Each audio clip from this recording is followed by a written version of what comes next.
when we started running the first couple of laps, I was thinking, God, this is loud. Like, people are cheering loud. And the 10K is a long race, so it's 30 odd minutes. I thought, there's no way this will keep going. I just thought, obviously, it'll quieten down. People will start watching other events and we sort of get forgotten about a little bit.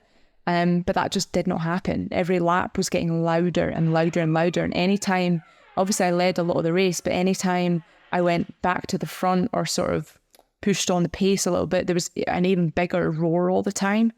It was just beyond any race I've ever had taken part in before. The only thing I can remember being like that was London 2012, watching like Greg Rutherford, Mo and Jess that Saturday evening. It was so loud in the stadium, and that's the way, on a slightly smaller scale, but that's the way it felt. Like, it felt like everybody was just going mad. And especially over that last, like when I got into the last 2.5 laps, I remember Michael saying to me, look, if you can stay with them, you've got just as much chance as winning it as anyone else. But the hardest bit is getting to that last sort of K, that last 800 meters.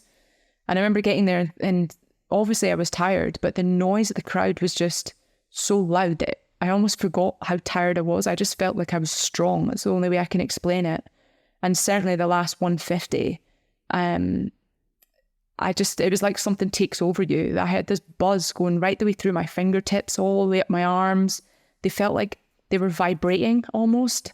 It was just a really weird experience. I've never ever felt anything like that in my life. And obviously crossing the line and not only coming first, but then seeing the time that we had ran. And then I just heard in the corner of the stadium, I actually heard one of my best friends, Jenny Selman, who had made the team for her first time when we grew up together, like trained together at the Dundee Hawkle Harriers. We were in that Kingdom Athletics bus going down to the race.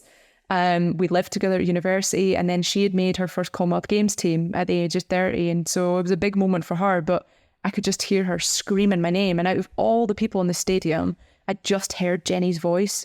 And then I turned and she was standing right next to my mum. And so that's when I ran over to my mum. I gave them hugs. They were crying. And yeah, it was just such a crazy series of events in that one night that I don't think there'll ever be. I know there won't ever be an event like that again for me.